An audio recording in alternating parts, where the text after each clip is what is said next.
Here, Iowa defeats the Huskies 71-69 after they were down by as many as 12 at one point in the first half. Hannah Stuelke, man, did she come to play. 23 points, was effective from the first half to the second half. Caitlin did her damage in the second half, 21, 9, and 7. Kay Martin had some big buckets.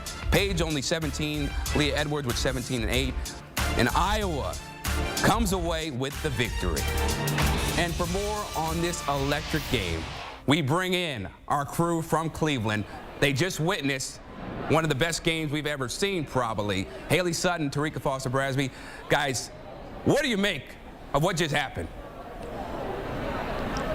Man, we are still trying to process it here as this game finally comes to a close. As you mentioned, it is Iowa advancing to the national title game to take on South Carolina. Tarika, before we dive into what that looks like, we have to talk about that final 4 seconds of the game. UConn with an opportunity to potentially win it at the buzzer. The offensive foul called. As a result, Iowa goes on to win this one. No shade to the Hawkeyes, by the way, who were able to rally back in this one. But just your thoughts on that offensive call and how this one played out. Yeah, that was just a call that I just don't ever feel the officials need to make. What you did in that moment is took away an opportunity for the players on the court to really dictate what the outcome of this game was going to be. And that was on either side. I mean, there's no guarantee that the University of Connecticut would have made that shot, but the fact that the opportunity to even attempt what could have been a buzzer beater to what had been an incredible game just kind of blows my mind. It definitely took the wind out of what we were feeling. The excitement in this building was off the charts. Yeah. Then you saw that offensive foul called. Nonetheless,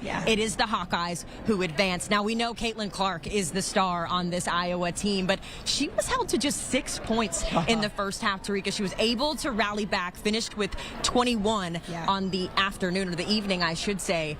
But it was Hannah Stuelke who was the star in this one. When Caitlin couldn't get shots to fall, they would get the ball to her, and she was electric tonight. When I say that Nika Mule put on a clinic in this first half with how you zone in one-on-one, I mean, she was doing everything right. She was in front of her. She was off of her on the screen. She was doing everything to control her, and that's why she only had 6 points to end that first half. But, of course, as a professional that she is and doing the things that she does, she settled in. She settled in. She started to find her rhythm a bit, and it didn't help that UConn started to find themselves in foul trouble just a little bit, gave them a little bit of room to work with. They took advantage, but Hannah Stuelke is the reason that they were in this game all throughout that point. She did everything right. She played big in big moments. She made big plays. She stood her own against Leah Edwards inside, had finished the day with 23 points, exactly what we needed to see from her. Very similar to the performance we saw with Camila Cardoso earlier in the day with South Carolina taking down NC State. So as we know,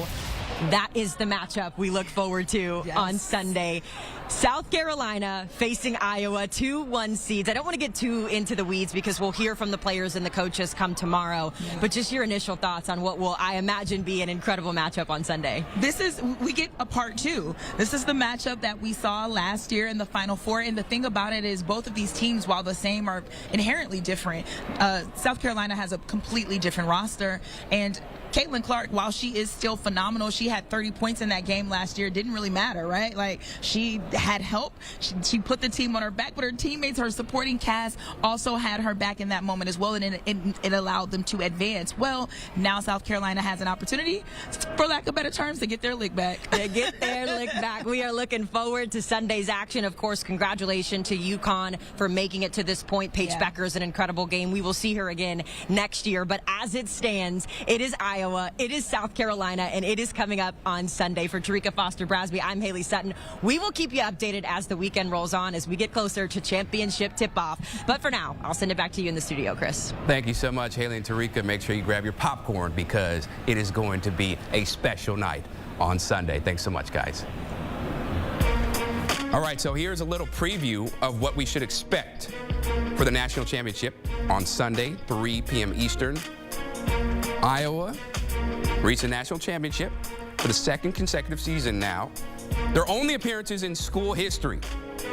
That's really put into perspective how phenomenal Caitlin Clark is. South Carolina, they are still the unbeaten team in the nation, the only one. And they could be the first undefeated team since the 2016 UConn Huskies. And as we talked about, South Carolina got a lot of motivation to defeat Iowa after what they did to them in the Final Four last year.